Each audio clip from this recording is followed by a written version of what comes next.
कभी किसी को शिष्य ना बनाए जब तक भगवत प्राप्ति ना हो जाए। ये अपनी डायरी में अपने दिमाग में लिख लेना चाहिए। बहुत हाथ जोड़े पैर छुए तो नाम जपो, चलो दूरी बना के रहो, आंख मत दो, किसी को संग मत दो, किसी काम के नहीं हो। अगर तुम बैरागी हो, तुम ब्रह्मचारी हो, तुम जितेंद्री हो, तुम भगवत मार्ग में चल रहे हो, तुम्हारी वस्तु नहीं है, वो तुम्हारे सामने झुक के दे दिए। यहाँ के दाता ऐसे हैं, वो झुक के दे देते हैं, पता नहीं चलता, पैर छू के देते हैं। तुम्हें क्या पता, पैर छू के देते हैं। भाई जी महाराज चरण छू रहे हैं, राधा बाबा को चरण छूते छूते दे दिया। जो बाबा बाद में समझ पाए, आजीवन उनके यही है, समझ पा गए ना, तो तन मन प्राण न्यौछावर कर दिया भाई जी के ऊपर। आजीवन जहां भाई जी वहीं, अगर चिता लगी तो वहीं टीन छवा लिया बलिहार। ये समझ मेरे लिए इतना विपरीत संसार का के आप हाथ जोड़ोगे, झुकोगे, वो आपको रौंदेगा और आपकी आज्ञा का पालन नहीं करेगा। वो आपकी शेर दृष्टि बनी रहे, वो पक्का परमार्थी बन जाएगा, पक्का निकल जाएगा। और अगर ये कि यार कहीं घबरा न जाए, आजा, हाथ मिला और दुलार करके लात मारेगा तुम्हारी आज्ञा पर, लिख लो। वो तुम्हारी बात पर लात मार देगा। इससे शरीर पे लात मारना सहज होता है, आज्ञा पर लात मारना सबसे बड़ी बात होती है। एक गुरुजी का शरीर दर्द कर रहा था, शिष्य शरीर सेवी था। कहा बेटा आज बहुत शरीर में दर्द हो रहा है, हाथ से कुछ असर नहीं हो रहा, चढ़ जाओ शरीर पर, दबा दो। हे गुरुजी नरक जाना है, मैं नरक भेजने की बात कहते हो, हम पैर से आपके शरीर में। अरे बोले बेटा आप जवान में लात मार दिया, पैर में, ये शरीर में क्या, जवान में लात मार दिया। अरे गुरु का शरीर है, चाहे पैर से दबाओ, चाहे आप कह दो यहां खड़े हो जाओ, अभी खड़े हो जाएंगे, क्योंकि मेरा शरीर थोड़ी है, तो आपका है। आप आज्ञा करें, आपको जैसे सुख मिले। मैं नहीं, संसार का विपरीत स्वरूप है। इसलिए उपासक बहुत सावधान। प्रायः बड़े बड़े महापुरुषों को यहां से रो के जाना होता है। क्यों? ये संसार की कटुता है। गड़ासा खा के जाना होता है, डंडे खा के जाना होता है, पर भगवान के भी पार्षद हारने वाले नहीं। तुम पीटोगे वो तुम्हें परम पद प्रदान करेंगे। इसीलिए सदैव उनका यश गाया जाता है, पर हृदय सदैव इस बात का पश्चाताप होता है कि इस जीव को अपनी सदगति के विषय, वो बिच्छू है, बिच्छू, वो डंक मारेगा, उसे निकालना है। बड़ा विचित्र है। फिर ये लगता है कैसे कैसे जीव हैं, उनको सतमार्ग के लिए प्रेरित करो, उनको सतमार्ग की व्यवस्था करो, उनको सतमार्ग जीवन का जो धरोहर है दे दो, पर वो लात ही मारेंगे, वो अवहेलना ही करेंगे। कैसे कैसे कल्याण हो, कैसे परम मंगल हो, वो इस विचार में है, और उनको लगता है मैं कुछ हूं, इसी से पतन हो जाता है। तो जब तक भगवत प्राप्ति नहीं, तब तक झेल नहीं सकते संसार के भाव को। ये हम आंतरिक भाव कहते हैं, हमसे बाहरी व्यवहार तो किसी से है ही नहीं। इसलिए सावधान सब साधुकों से, गृहस्थ विरक्त। आपको अवसर मिला है नहीं, बाद में आप पछताओगे। अभी दुलार मिल रहा है, निकल चलो माया से। और अगर इस दुलार की अवहेलना की तो तिनकर काल रूप में भ्राता, कुष्मादपि कोमलानी, वज्रादपि कठोराणी। ये शब्द याद रखना।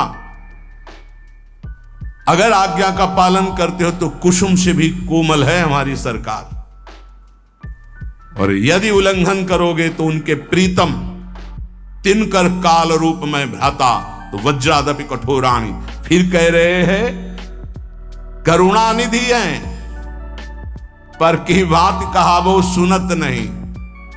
वो फिर नहीं सुनते, ध्यान रखना। अभी अवसर उन्होंने ही दिया है, संत समागम का अवसर प्रभु ने दिया है। जब द्रवै दीन दयालु राघव तो साधु संगति पाइए, बढ़िया अवसर है, निकल चलो। कथा, चर्चा, सत्संग, ये सिर्फ आपके लिए हो रहा है, ध्यान रखना। आज अवसर है, निकल चलो, हमारी बात मान लो, प्रार्थना मान लो। गुरु परोसता है सच्चिदानंद नाम, सच्चिदानंद रूप, सच्चिदानंद लीला, सच्चिदानंद धाम। क्या पसंद करोगे? इसी भांड को पसंद करोगे। ये मलमूत्र बनाने की फैक्ट्री है, चाहे जितना बढ़िया जूस डालो, चाहे जितनी बढ़िया सामग्री डालो, 6 घंटे में दुर्गंध युक्त। इससे प्यार, उसी दुर्गंध द्वार से निकले हैं, उसी मलमूत्र के भांड में पले हैं और फिर उसी में पैदा होने के लिए आचरण कर रहे हैं, फिर उसी गर्भ में जाएं, फिर उसी मलमूत्र के बीच में रहें। कैसी विवेक बुद्धि है। अगर निकाल करके नाम रूप लीला धाम में तो तुमको ये पसंद नहीं आ रहा, वही पसंद आ रहा है, वही मलमूत्र के शरीर में आ सकती। शास्त्र के वचन भगवान की आज्ञा है और उस आज्ञा पे चलोगे तो तुम्हें अनुभव होगा कि भगवान तुम्हारे अनुकूल है। वो कभी प्रतिकूल हो ही नहीं सकते, मंगल भवन है। लेकिन विपरीत आचरण करने के कारण तुम्हारी विपरीत बुद्धि अनुभव कराती कि भगवान प्रतिकूल हैं, गुरु भगवान प्रतिकूल हैं। ऐसा नहीं होता। इसलिए बहुत संभल करके, बहुत थोड़ा जीवन है और उसको अगर संभाल के निकाल ले गए तो भगवान की प्राप्ति सहज में हो गई। वो मार्ग मिला है जो बड़े बड़े योगियों के लिए भी दुर्लभ है कि वृंदावन रस, इसमें विशेष साधना नहीं, इसमें केवल अनन्यता है। राधा राधा राधा मेरी लाडली, पार हो जाओगे। हम यहां बड़ों का अनुकरण नहीं करते, हम अपनी बुद्धि को बड़ों के उपदेश से नहीं तौलते, हम दूसरे से सलाह लेते हैं, दूसरे के आचरण देखते हैं, दूसरे की बुद्धि से चलते हैं। बड़े कौन हैं? गीता जी, भागवत जी और महाभागवत, जो गीता भागवत को अपने जीवन में धारण किए, उनकी बात नहीं। हम देखते हैं उन नीच पुरुषों की बात जो नीचता के आचरण करते हुए भ्रष्ट होते हुए जा रहे हैं, उनकी बात देखते हैं, उनकी बात सुनते हैं, उन्हीं के आचरण करते हैं। ये बातें पकड़ लोगे कभी फंसोगे नहीं। हम कभी एकांत में नहीं समझाते, अगर डांटना है तो सभा में ही डांटते हैं। बात हमारी पकड़ लेना। अगर हमसे जुड़े हो, चाहे गृहस्थ हो चाहे विरक्त हो, तब तक किसी को घास मत डालना जब तक प्रिया प्रीतम ना दिखाई दे दे। हम यहां माइक से तुम्हें कह रहे हैं, जब तक गोरे सांवले गात का साक्षात्कार ना हो जाए, अगर ना हो जाए तो जीवन में किसी को शिष्य मत बनाना। नियम लिया था कि कभी नहीं बनाएंगे, पर गुरु आज्ञा करी ऐसी। गुरुदेव की आज्ञा के आगे चाहे सैकड़ों नरक मिले, उससे कोई फर्क नहीं पड़ता। गुरुदेव की आज्ञा में हमारा जीवन चाहे जिस कोटि का हो जाए, इसका कोई फर्क नहीं पड़ता। पर हम तुम्हें आज्ञा दे रहे हैं, जब तक सांवले सरकार और गोरे चरणारविंद का साक्षात्कार ना हो जाए, ममता ना हो जाए, कभी किसी को शिष्य ना बनाना। नहीं तो उनका उद्धार होगा कि नहीं पता नहीं, लेकिन तुम्हारा नहीं होगा। ऐसा फिसलन का ये मार्ग है। उपदेश देना, शिष्य बनाना, प्रचार करना, मतलब मिट्टी में मिल जाना। और भगवत साक्षात्कार है तो फिर भुने हुए चने में चाहे जितनी खाद पानी लगा दो, कभी अंकुरण नहीं होता। ये शिक्षा पकड़ लो, ये मिलती नहीं है। उदर पूर्ति के लिए भिक्षान आधा पेट, संयम नियम पूर्वक जीवन, कम सोना, निरंतर भजन करना, भगवत साक्षात्कार जल्दी हो जाना। विश्वास कर लो। वैसे भी शास्त्रीय सिद्धांत 12 वर्ष साधना में भगवत साक्षात्कार हो जाता है। कोई भी चिंतन 12 वर्ष लगातार हो तो सिद्ध हो जाता है। ये सब माया सिद्ध है। 12 जन्म से उसी का चिंतन हो रहा है। भगवान का चिंतन 12 वर्ष कर लो तो सिद्ध हो जाओगे। ये शास्त्रीय पद्धति है, ये संतों की जय घोष है। 12 वर्ष में सिद्ध हो जाता है। भैया 50 वर्ष व्यतीत हो जाते हैं, छोटे मोटे पर निंदा, पर दोष दर्शन, पर निंदा श्रवण, ये नहीं छूट पाते। भगवत साक्षात्कार तो बहुत बड़ी बात है। बहुत ऊंची उपासना में प्रवेश हो चुका है। ये सर्वोपम उपासना है, जहां प्रिया प्रीतम के चरणारविंद के आश्रय मात्र से महाप्रेम रस का अनुभव होता है। भगवान नाम समस्त प्रकार के सुखों को देने वाला है, महाप्रभु चैतन्य देव कहते हैं। पर यदि आप भगवान नाम का जाप भी करते हैं और किसी वैष्णव के मन को दुखा दिया है, तो चाहे जितना जाप कर ले, वो आपको आनंद प्रदान नहीं करेगा। महाप्रभु की बात। नाम जापक नाम के प्रभाव से, भगवान की कृपा से महात्माओं का संग प्राप्त करता है। यह पहली कृपा होती है। महात्माओं की कृपा से नाम निष्ठा प्रकट होती, नाम जप की बहुत जोर की निष्ठा होती। सावधानी ये रहे कि किसी भी महात्मा के प्रति, भगवत प्रेमी के प्रति अपराध न बन जाए। भक्त को देखकर उसकी किसी बाहरी बात में दोष दर्शन कर लेना, निंदा कर देना, ये सब नहीं। महाप्रभु इस पर बहुत जोर देते थे कि देखो, तुम भूल कर किसी भी भगवत भजन करने वाले की कैसी भी वृत्ति हो, उसकी निंदा मत करना, उससे द्वेष मत करना, ये महापाप है। अगर ऐसा करोगे तो नाम का प्रताप तुम्हें नहीं मिलेगा। जिस पर दोष दर्शन हो जाए उसकी चरण रज लेके माथे पे रखो। महाप्रभु ऐसा आदेश करते हैं। अपने सिर में उसकी चरण रज रख लो तो क्षमा हो जाएगा। और यदि कोई भक्त है, भगवान का नाम जप करता है, बड़ा मलिन भेष, बड़ा ऐसे पागल जैसा, कभी उसकी उपेक्षा मत करो। ये वृंदावन है, यहां एक से एक ऐसे तुम्हें विक्षिप्त दिखाई देंगे जो प्रिया प्रीतम में डूबे हुए हैं और बाहरी। हमने कई महापुरुषों के दर्शन किए, एक तो भगवंदस और एक थे कि पेपर का टुकड़ा ही लिए रहते थे। वैसे पेपर का टुकड़ा सामने रखते थे, जहां खड़े तो बस तंबा लगाए, बनियान पहने, पेपर का टुकड़ा। मैं तो बिल्कुल पागल। रोज परिक्रमा लगाते थे, रोज वही पेपर का टुकड़ा, दूसरा नहीं। एक दिन अब स्वभाव में ऐसे था परिचय बनाना, ऐसे महापुरुषों नजदीक गए, घूम गए पेपर के से, महाराज दंडोत। पेपर और दृढ़ता हुई, हाँ हाँ, क्योंकि पुराने गंगा किनारे के महापुरुषों के हाथ से पले हुए तो पता है सिद्धों की कैसी गति होती है। महाराज बहुत समय से देख रहे हैं, एक ही पेपर का टुकड़ा हो ऐसे, तो थोड़ा हटाइए और कृपा करके देखिए। ऐसे देखा, नशे में आंखें, भागवतिक नशे में घूर्णित नेत्र उनके। क्या बात है, क्या जानना चाहते हो? वो जानना नहीं चाहते, जानना तो ठीक है, लेकिन हम आपके दर्शन करना चाहते थे, ये क्या लीला है। तो उनका जगत से बचने के लिए साधु को कोई न कोई बाहरी ऐसी लीला रखनी चाहिए जिससे आकर्षण ना हो। बस इतने जानना था, आप मस्त रहिए। एक महात्मा को देखा 5 जगह से बाल कटे हुए, ट्रांजिस्टर रखा हुआ, ऐसे गोद में ट्रांजिस्टर, तमाल के नीचे यहां जो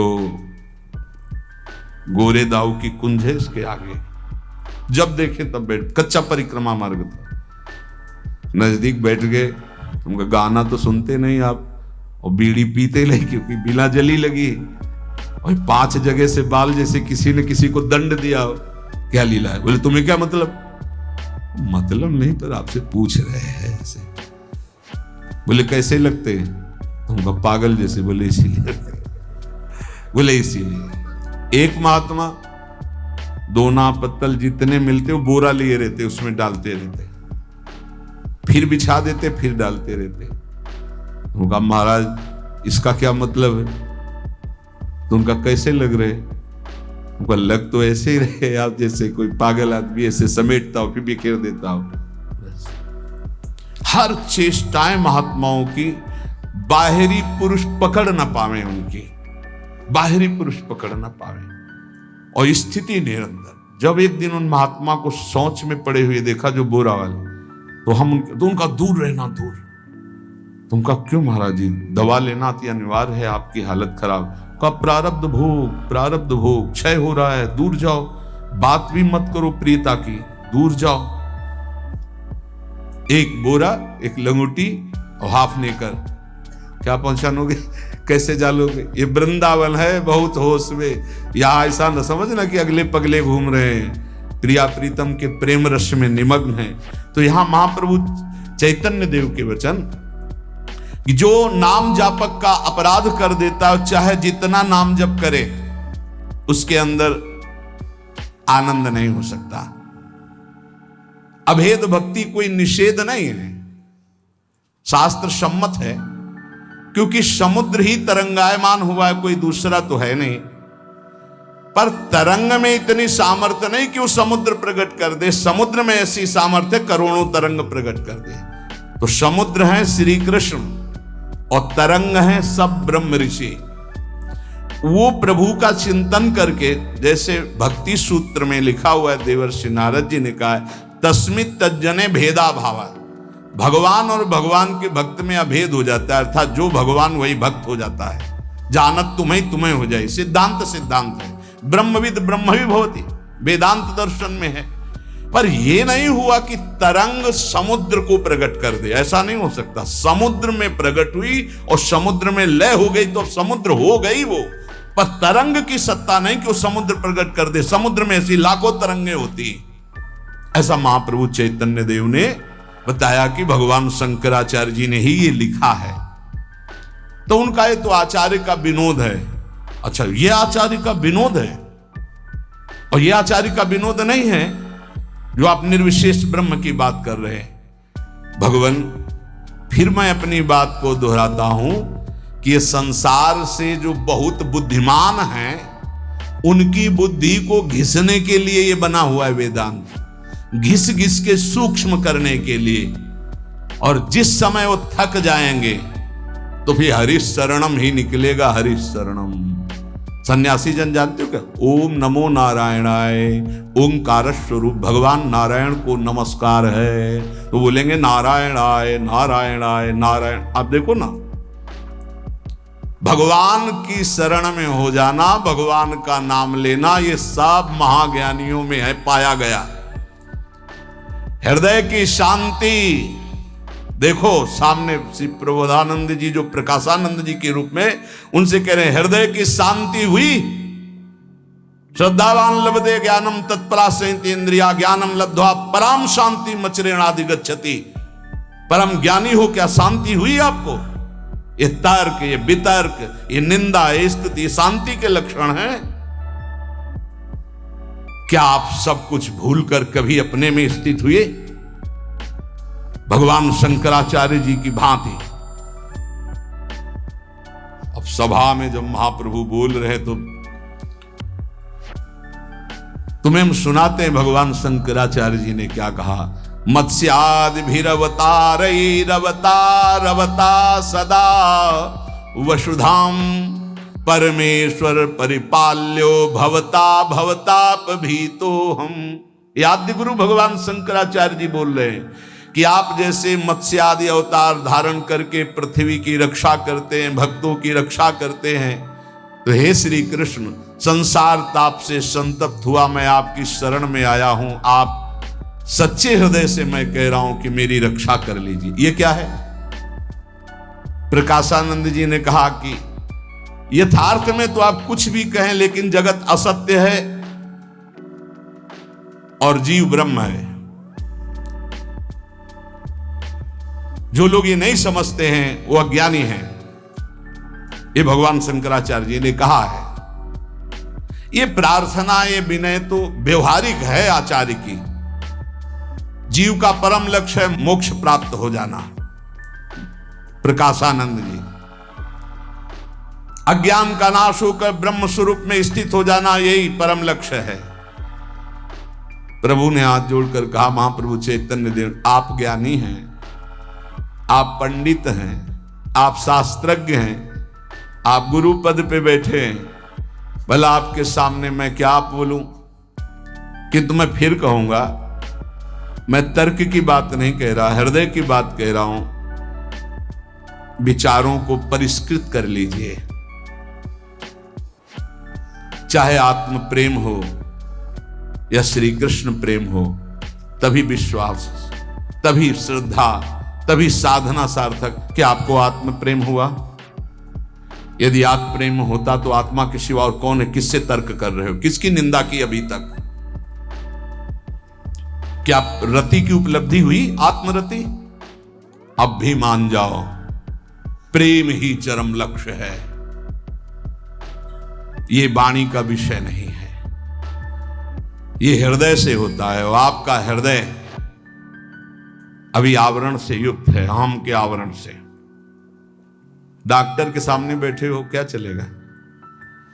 आप अपने को सिद्ध मानते हैं कि आप प्रेम सिद्धि मिली, जो स्वतः सिद्ध वस्तु है, क्या आपके अंदर जागृत हुई? क्या वो साधनों से प्राप्त होती है या कृपा से? और यदि कृपा से, तो फिर ये तर्क वितर्क मस्तिष्क प्रधान ये क्यों? केवल भगवान शंकराचार्य जी ने बुद्धि को पवित्र और सूक्ष्म करने के लिए भाष्य की रचना की है। हृदय तो उनका किस प्रेम में स्थित है आपने देखा है? श्री प्रकाशानंद जी से चैतन्य महाप्रभु कहते हैं, आपको हम बता रहे हैं भगवान शंकराचार्य जी क्या कह रहे हैं। काम्योपासनयार्थयन्त्यनुदिनं किंचित फलं स्वेप्सितं केचिद् स्वर्गमथापवर्गमपरे योगादि यज्ञादिभिः अस्माकं यदुनन्दनाघ्रियुगल ध्यानावधानार्थिनां किं लोकेन दमेन किं नृपतिना स्वर्गापवर्गैश्च किम्। प्रबोध सुधाकर नामक ग्रंथ में आद्य गुरु भगवान शंकराचार्य जी कह रहे, बहुत लोग प्रतिदिन अनेक कामनाओं की प्राप्ति के लिए उपासना करते हैं और मनोवांछित फल पाते हैं। कुछ लोग यज्ञ आदि तपस्या के द्वारा स्वर्ग की प्राप्ति चाहते हैं। बहुत लोग योग आदि ज्ञान के द्वारा मुक्ति की चाह करते हैं।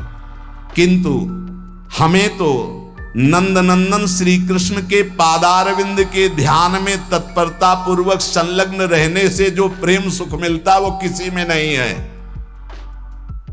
हमें उत्तम लोकों से क्या, हमें नृपति से क्या, हमें इंद्र पद से क्या, हमें मोक्ष पद से क्या, हम तो सांवले अरुण तलवे में, सांवले सरकार के अरुण तलवे में अपने चित्त को लगाकर परमानंद में मगन हैं।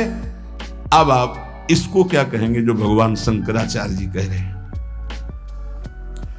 और चैतन्य महाप्रभु जब ये श्लोक कह रहे थे तो आंखों से अश्रु बह रहे थे और रुक रुक के कह रहे थे।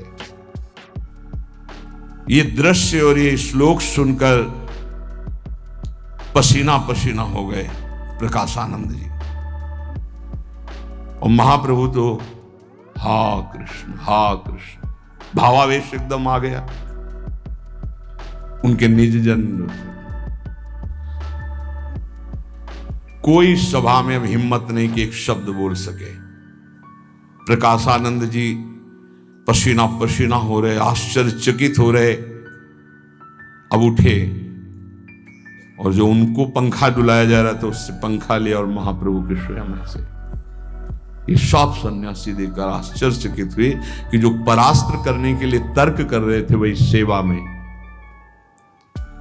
सभी सन्यासी प्रकाशानंद जी की ये दशा देख करके आश्चर्यचकित हो गए। इतना कट्टर सन्यासी वेदांती और सेवक थे, कह देते हवा करो, लेकिन पंखा ले लिया और स्वयं महाप्रभु चैतन्य देव के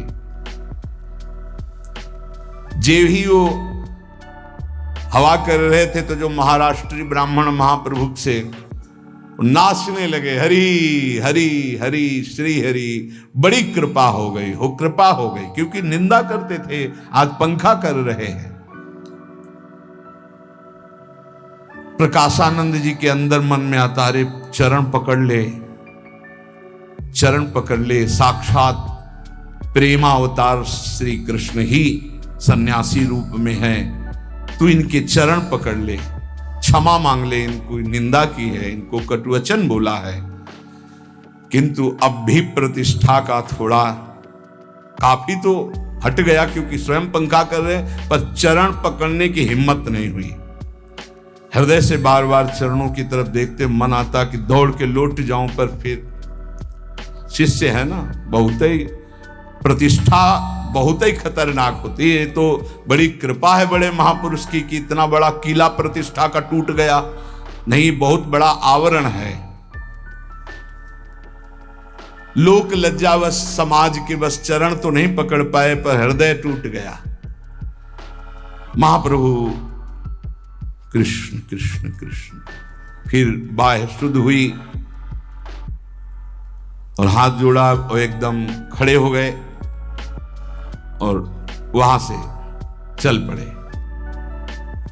प्रकाशानंद जी थोड़ी देर बाहर तक छोड़ने गए और चरण चिन्हों को देखते रहे।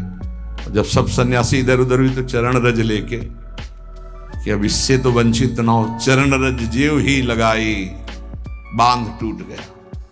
अंदर गए और कमरा बंद कर लिया मठ का और रोने लगे कि हे श्री कृष्ण, हम पर कब कृपा होगी, ये कब हमारा ज्ञानाभिमान प्रतिष्ठा, कब हमारी ये नष्ट होगी। प्रभु मुझे निकालो इस प्रतिष्ठा और ज्ञानाभिमान से। गौरांग महादेव दो हैं, गौरांग महाप्रभु और महादेव स्वरूप मानो हरिहर का आज स्वरूप प्रकाशित हो गया। जैसे भगवान शिव श्री कृष्ण के चिंतन में मगन रहते हैं, ऐसे श्री हरि भगवान शिव की आराधना करते हैं। तो दैन्य भाव से मानो महाप्रभु श्री कृष्ण रूप में गए, तो महादेव स्वरूप में अब इस समय प्रकाशानंद जी श्री कृष्ण विरह में तड़पने लगे अंदर। गौरांग और महादेव दोनों स्वरूप है। जो ब्रह्म स्वरूप है वो साक्षात शिव है। ऐसा नहीं कि छोटी मोटी कोई स्थिति के महापुरुषों प्रकाशानंद जी, नहीं तो कब का परास्त कर देते सार्वभौम भट्टाचार्य जी। ऐसे विद्वान सार्वभौम भट्टाचार्य जी कि एक आचार्य प्रणाली का ग्रंथ कहीं दूर देश में था जो वो कभी किसी को देते ही नहीं थे। तो कहा हमको कुछ दिन के लिए दे दो, हम प्रतिलिपि बना दें हाथ से। उस समय मशीनें तो थी नहीं, तो उनका नहीं दे सकते। बोले एक बार सुना दो। हाँ बोले सुना सकते हैं। जैसे जैसे सुनाते गए वैसे वैसे अंदर दिमाग में पूरा ग्रंथ याद करके आए, महाप्रभु को सुना दिया था। इतने प्रवीण बुद्धि के, तो भला वो क्यों न प्रकाशानंद जी को परास्त कर देते। नहीं, वो अद्भुत शैव निष्ठा को, ब्रह्म निष्ठा को प्राप्त थे। पर प्रेम तो प्रेम है। प्रेम का एक अद्भुत प्रभाव होता है जो किसी को भी परास्त कर सकता है। जब भगवान को अधीन, अजित को जीत लिया तो और कौन बात। अजित को कोई जीता तो प्रेम नहीं। भगवान का एक नाम है प्रेमाधीन। उस दिन से प्रकाशानंद जी का मन आम ब्रह्मास में से खसक गया और बार बार अंदर हे श्री कृष्ण कृपा करो, हे श्री कृष्ण कृपा करो, ऐसे होने लगा। बीच बीच में रोने लगे। कभी जीवन में आंसू नहीं आते सन्यास में, ध्यान रखना। अब रोना शुरू हुआ। उन्हें कुछ अच्छा नहीं लग रहा था। वेदांत की सारी बातें, ग्रंथ सब मानो काटने को दौड़ रहे हों। शिष्यों की तरफ देखते तो ऐसा लगता मानो हमें बंधन में डाल दिया गया। कब भागूं यहां से, उनका मन ऐसे। कब मैं महाप्रभु चैतन्य देव के चरणों में जाके गिर जाऊं एक बच्चे की तरफ, कह दूं कि मुझे संभाल लो। अब वो अनुपम रूप माधुरी श्री कृष्ण की उदय होने लगी उनके हृदय में, क्योंकि पवित्र हृदय कोई साधारण महात्मा है। अब तो जैसे जैसे रूप प्रकट होने लगा, भारी विकलता होने लगी। अब लगा कि ऐसे महापुरुष का जिनका दर्शन संभाषण श्री कृष्ण रूप माधुरी में मुझे आसक्त कर दिया, उनकी मैंने निंदा की, उनकी अवहेलना की।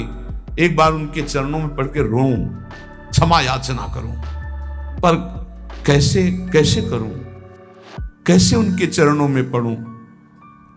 रो पड़े और निकल पड़ा, हे चैतन्य देव मुझे अपने चरणों में स्वीकार करो। ये कृपा है। प्रभु कहते हैं कि कोई भी वैष्णव अपराध करने वाला हो, चाहे वो महादेव जी के समान वैभव क्यों न रखता हो, मैं कहता हूं कि वो तत्काल मेरी दृष्टि से त्याज्य होगा और उसका समस्त भजन फल क्षीण हो जाएगा। चैतन्य महाप्रभु श्रीवास ने कहा, प्रभु अपराध का विमोचन का उपाय भी तो होना चाहिए। अगर अपराध बन जाए, प्रभु ने कहा जिसके प्रति अपराध हुआ है उसकी चरण धूलि माथे पे रख के उससे प्रार्थना की जाए और वो वैष्णव क्षमा कर दे, तभी क्षमा होता है, अन्यथा वैष्णव अपराध क्षमा ही नहीं होता। ये बात बड़ी भयावह है और इसे ध्रुवदास जी ने भी सिद्धांत विचार लीला में 42 लीला में कहा है कि भक्तन के अपराध सो डरपत रहो। ये अपराध ऐसो है कि वज्र की लीक है, इसके मिटाने का कोई उपाय नहीं। वही वैष्णव क्षमा कर दे तो क्षमा कर दे। समर्थ होते हुए भी हरिराम व्यास जी असमर्थ हो गए, केवल जरा सा वैष्णव अपराध। समर्थ होते हुए भी रूप गोस्वामी जी की लीलांतर ध्यान हो गई। एक वैष्णव को व्यर्थ में कल्पना से उसे दुख हो गया, वहां कोई दुख की देने की संभावना नहीं। वो लीला में हंस रहे हैं और वो लंगड़े थे तो उन्होंने समझा मुझे देख के हंस रहे हैं, बस इसी बात से लीला का अंतर ध्यान हो जाना। तो आप महाप्रभु चैतन्य देव की जो महिमा, जो उनके भक्तों के, उनके पार्षदों के आप चरित्र सुने, उसका चिंतन करें। और आखिरी बात महाप्रभु की कि चाहे जितना कोई नाम जापक हो, यदि वैष्णव अपराध करेगा तो चाहे महादेव जी के समान ज्ञान और वैभव हो, वो नष्ट हो जाएगा। इसलिए श्रीपाद ने भी यहां वर्णन किया बार बार कि धाम में रहते हुए धामी जनों का कोई अपराध न बने, कोई नाम जापक का अपराध न बने। तो जैसे भी हो, जितना भी नाम जप करते हो, प्रभु हमारे बड़े कृपालु, आपकी आध्यात्मिक उन्नति होगी, आप सुखपूर्वक जीवन व्यतीत करेंगे, आप सुखपूर्वक भगवत धाम की यात्रा करेंगे। इसलिए नाम जपते हुए, सबके चरणों में प्रणाम करते हुए सावधानी पूर्वक जीवन व्यतीत करें। जो संतों के उपदेश हैं वो केवल तुम्हारे मंगल के लिए हैं। जो संतों का प्यार दुलार है केवल हरि की कृपा से मिलता है। तुम्हारे में कोई सद्गुण नहीं कि तुम्हें कोई प्यार कर रहा है, ये हरि की कृपा है। ऐसा सोचकर रो कि हमें संत प्यार करते, हमें गुरुजन प्यार करते। कौन यहां सब स्वार्थ से आसक्त कोई प्यार किसी को करता है? वासना का खेल कोई प्यार है?